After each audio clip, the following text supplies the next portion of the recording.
बिस्मिल्लाहिर्रहमानिर्रहीम। अस्सलाम वालेकुम dear students. Chemistry of grade 10 में केमिकल इक्विलिब्रियम हमारा फर्स्ट चैप्टर था, जिसमें कि आज हमारा टॉपिक है दो टॉपिक्स हैं बेसिकली। एक तो हमने ये स्टडी करना है कि कंडीशंस फॉर इक्विलिब्रियम, यानी इक्विलिब्रियम के लिए कौन सी कंडीशंस चाहिए होती हैं या किन कंडीशंस में इक्विलिब्रियम अचीव होता है किसी रिवर्सिबल रिएक्शन में। दूसरा, वेज टू रिकॉग्नाइज इक्विलिब्रियम, यानी हमें किसी रिवर्सिबल रिएक्शन में कैसे हम पता चला सकते हैं कि उस रिएक्शन में इक्विलिब्रियम जो है वो अचीव हो चुका है। ठीक है, तो ये दो चीज़ें हमने आज स्टडी करनी है। तो नंबर 1 पे हम देखते हैं conditions for equilibrium. Initial mixture, जो फर्स्ट हेडिंग है इसमें हमारे पास जो पॉइंट्स हैं पहले उनको स्टडी करते हैं। Equilibrium is reached when pure reactant, pure product और a mixture of reactants and product are first place in a close container, यानी ये जो रिवर्सिबल रिएक्शन है जिसमें हमने इक्विलिब्रियम स्टेट को फाइंड करना है या इक्विलिब्रियम कंडीशंस को चेक करना है, तो वो किस में हो रहा है वो रिवर्सिबल रिएक्शन, वो किसी क्लोज कंटेनर में हमने उसको परफॉर्म करना है, या जो भी उस जो हो रहा है वो रिएक्शन किस में होगा, क्लोज कंटेनर में होगा। फिर उसमें हम चेक कर सकते हैं कि प्योर रिएक्टेंट की कंसंट्रेशन कितनी है, प्रोडक्ट की कंसंट्रेशन कितनी है, रिएक्टेंट और प्रोडक्ट का जो मिक्सचर है उस वक्त उन दोनों की यानी रिएक्टेंट प्रोडक्ट की कंसंट्रेशन क्या है। In any such cases the forward and reverse reaction, ये पॉइंटर के थ्रू देखिए कि हम ये पॉइंट स्टडी करें। In any such case the forward and reverse reaction the container will occur at the same rate. किसी भी फॉरवर्ड और बैकवर्ड रिएक्शन में जब रिएक्टेंट रिएक्ट करके प्रोडक्ट बना रहे हैं जितनी उतना ही प्रोडक्ट ब्रेक होके रिएक्टेंट ओरिजिनल रिएक्टेंट में चेंज हो रहा है, तो उस वक्त हम ये कहते हैं कि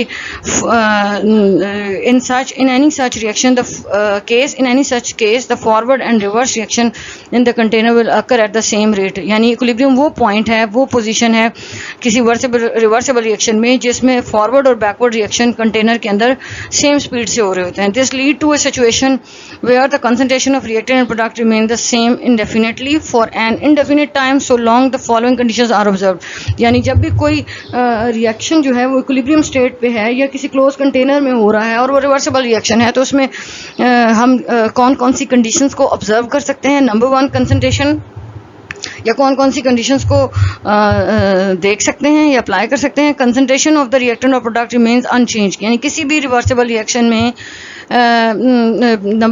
जो कंसंट्रेशन है रिएक्टेंट और प्रोडक्ट की वो चेंज नहीं होती, यानी जब रिएक्शन हो रहा है तो हम उसकी कंसंट्रेशन रिवर्सिबल रिएक्शन में इक्विलिब्रियम के ऊपर हम उसकी रिएक्टेंट और प्रोडक्ट की जो कंसंट्रेशन है वो अनचेंज होती है, उसको हम चेंज नहीं करते।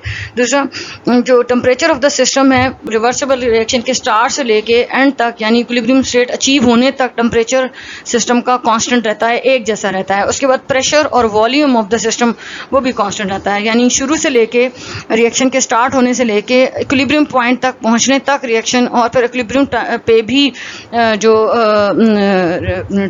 प्रेशर है और वॉल्यूम है वो सेम रहता है, जो इक्विलिब्रियम मिक्सचर है उसका, यानी रिएक्टेंट का, प्रोडक्ट का और जो मिक्सचर है रिएक्टेंट और प्रोडक्ट का इक्विलिब्रियम के ऊपर, उनकी कंसंट्रेशन सेम रहती है, उनका टेम्परेचर सेम रहता है, उनका प्रेशर और वॉल्यूम सेम रहता है। यानी रिवर्सिबल रिएक्शन में शुरू से लेके इक्विलिब्रियम अचीव करने तक हम किसी भी चीज़ को, कंसंट्रेशन को, टेम्परेचर को, प्रेशर को, वॉल्यूम को, किसी भी चीज़ को चेंज नहीं करते।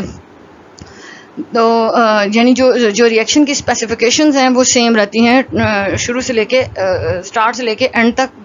एंड इस तरह के रिएक्शंस में बेसिकली इक्विलिब्रियम स्टेट होती है। बेसिकली ये रिएक्शन कभी ख़त्म नहीं होते, reversible reaction they never ends, they always continue, चाहे आपके पास सिंगल मॉलिक्यूल ही क्यों ना हो।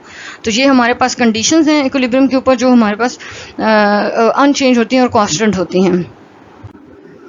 उसके बाद है वेज टू रिकॉग्नाइज इक्विलिब्रियम, कैसे पता चलेगा कि किसी रिवर्सिबल रिएक्शन में इक्विलिब्रियम स्टेट जो है वो अचीव हो गई है।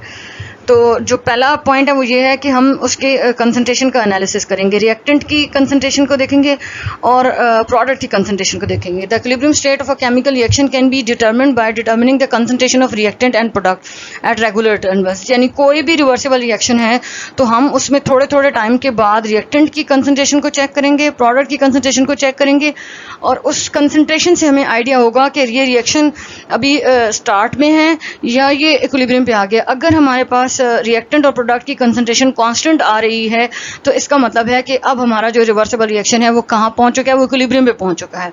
ठीक है, तो एक तो कंसंट्रेशन के एनालिसिस करके हम पता चला सकते हैं कि हमारा रिवर्सिबल रिएक्शन इक्विलिब्रियम पे पहुंचा है, या उसने इक्विलिब्रियम स्टेट अचीव कर ली है या नहीं। ठीक है, और दूसरे जो हमारे पास, अच्छा इक्विलिब्रियम क्या है, व्हेन अ कांस्टेंट कंसंट्रेशन, यानी अगर हमारे रिवर्सिबल रिएक्शन में जिसमें हम इक्वल इंटरवल्स पे रिएक्टेंट और प्रोडक्ट की कंसंट्रेशन को चेक कर रहे हैं, उसमें अगर वो कांस्टेंट वैल्यू आनी शुरू हो जाती है, when a constant concentration of product and reactant is observed, the reaction is at equilibrium, तो उससे हम कंफर्म कर लेते हैं कि this reversible reaction is now on equilibrium. जो सेकेंड वे है वो फिजिकल मेथड है बेसिकली, और केमिकल भी है। Methods to check the concentration, तो यानी जो इक्विलिब्रियम को चेक करना है वो कैसे करेंगे, वो कंसंट्रेशन के एनालिसिस से करेंगे। और कंसंट्रेशन का एनालिसिस कितने तरीकों से हो सकता है, 2 तरीकों से हो सकता है। नंबर 1 टाइट्रेशन और नंबर 2 स्पेक्ट्रोस्कोपी। तो बेसिकली इस वीडियो में आपने क्या पढ़ा है कि कंडीशन, किसी भी रिवर्सिबल रिएक्शन को अचीव करने के लिए हमें कौन कौन सी कंडीशंस चाहिए। तो एक दफ़ा मैं फिर भी इसको रिवाइज करूंगी। कंडीशंस कौन सी चाहिए इक्विलिब्रियम स्टेट को अचीव करने के लिए, या इक्विलिब्रियम स्टेट पे कंसंट्रेशन ऑफ रिएक्टेंट और प्रोडक्ट हमेशा अनचेंज रहती है, प्लस टेम्परेचर कांस्टेंट रहता है, प्रेशर और वॉल्यूम कांस्टेंट रहते हैं। उसके बाद इक्विलिब्रियम को रिकॉग्नाइज करने के लिए, या उसको ये फाइंड आउट करने के लिए कि इस रिवर्सिबल रिएक्शन में इक्विलिब्रियम स्टेट कब आती है या कब आएगी, तो हम क्या करते हैं, हर थोड़े टाइम के बाद, इक्वल इंटरवल्स के बाद, उस रिवर्सिबल रिएक्शन में रिएक्टेंट और प्रोडक्ट की जो कंसंट्रेशन है उस वैल्यू को चेक करते हैं।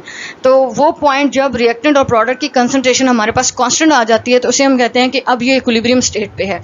ठीक है, अच्छा अब ये कंसंट्रेशन चेक कैसे होती है, ये 2 तरीकों से होती है।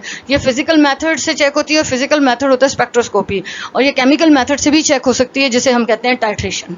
ठीक है, तो कंसंट्रेशन चेक करने के मेथड कौन से हैं, टाइट्रेशन एंड स्पेक्ट्रोस्कोपी।